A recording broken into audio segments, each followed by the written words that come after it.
welcome back to my channel. Thank you for clicking on today's video. Today we are talking about money, moolah, dineros, whatever you call it in your country, in your city. We are talking all things finance. And the reason why I'm talking about this today is because I believe it is one of the best ways to live intentionally. We should always know what is happening with the money that we work hard to earn. I believe that it is such a great way to really simplify your life and just understand the value of the money and the things that you buy with that money. So if you are new to my channel, hello, welcome. My name is Haley. I post videos on intentional living, fashion. I am a petite, so if you're also a short gal, I have lots of style videos below, and I am also talking a lot about sustainability and ethics on my channel now, so feel free to hit that subscribe button down below before we get started. I know that a lot of you on here are in the same age group as I am. I'm turning 23 this year, and I'm at a stage in my life where thinking about money is very critical because obviously I just got engaged to JR. We are saving for a down payment on a home, and we are also saving up for a wedding. We've actually been able to save for the entire wedding already, so that's really amazing. But together we are kind of navigating the waters as early or young 20 somethings so that we can, gain that financial freedom that we really want and gain that stability that everybody wants. So these are the ways that we have improved our finances, and I really hope that you find them helpful too. One of the best things that I have done for myself when it comes to finances is keeping tabs on what I am spending and what I am earning.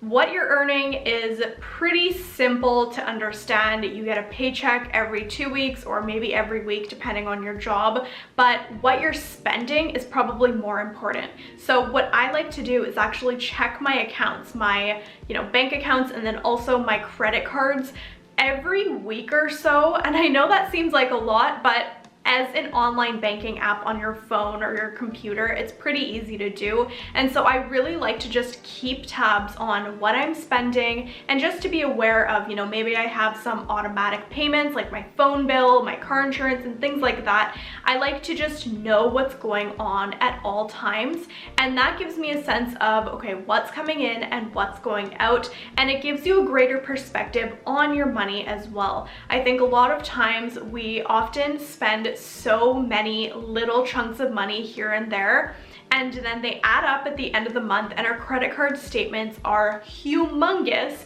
and we have no idea what we've spent all of that money on. So keeping tabs weekly or even bi-weekly, it doesn't matter, you guys do you, but for me, keeping tabs weekly has really allowed me to keep track of those expenses and keep track of what I am actually putting my money into. Now, with that being said, I have been very, very intentional in what I purchase, and this has been an ongoing journey since I started my low buy early or mid last year, I would say, when I was decluttering, and this has just helped me really reduce those expenses. Ideally, our expenses are not more than what we're earning, but I think a lot of the time people just rack up debt on their credit cards because they think that the money is just there for them to blow when they're not actually able to pay those bills in full every single month. So just taking a step back and reassessing what you spend on is definitely key in saving money. And for me, saving money is, something that is possible by avoiding the malls, avoiding the stores that I would typically spend in, and also unsubscribing to shopping or retail brands that do send out those discount emails and just like new collection emails all the time.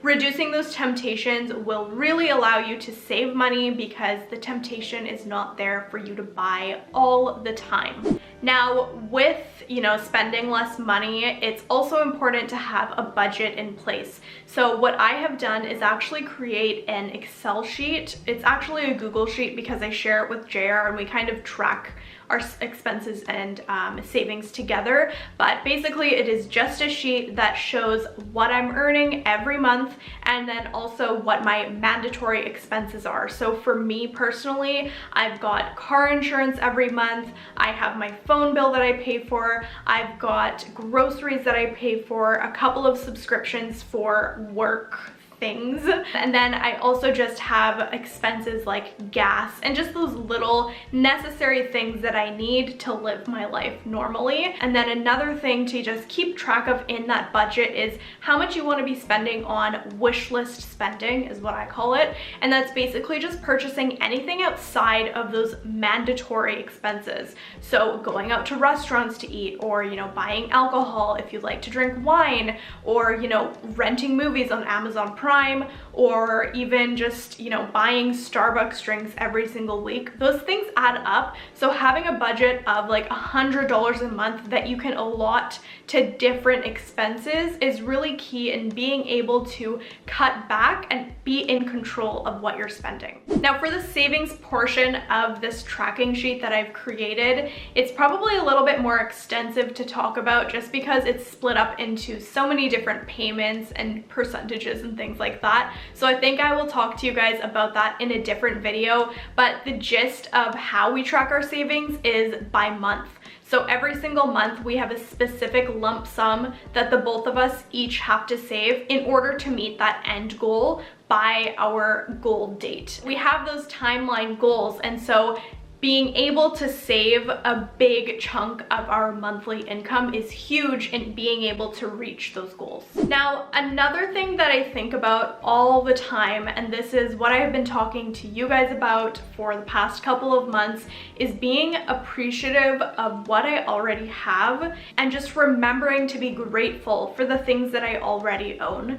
We obviously have so much excess in our lives, and we're constantly told to keep buying, keep purchasing. You need this new item, like you need it now, and that's not a fun way to live, you guys. Our money is just being like sucked out of our wallets by these brands and just by marketing and advertising and all of that. So being grateful for what you already have and knowing that it's enough is really key in understanding that you don't always need to be buying stuff. Thinking about sustainability and living with intention, dressing with intention has helped me take a step back, cut off those expenses, and really use what I already have. One of the best ways to keep yourself accountable when you are, trying to save money or trying to spend less is by having an accountability partner. So obviously mine is JR, and we try to keep each other accountable by just checking in and seeing how much savings each of us has.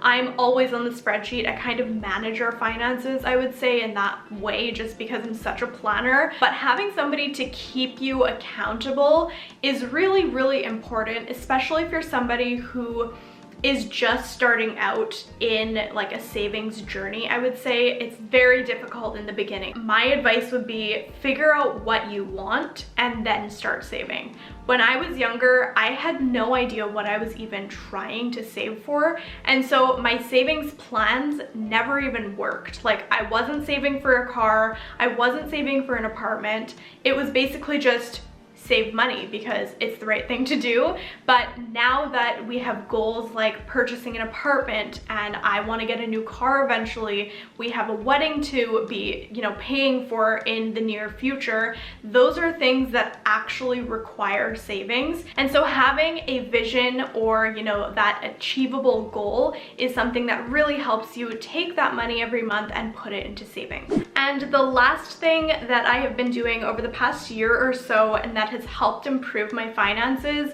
is actually just making my coffees at home and meal prepping. I think that beverages and food are one of the highest expenses that we all have because it's so accessible and it's so convenient for us to just go and purchase food or coffees whenever we want, and it's literally all around us.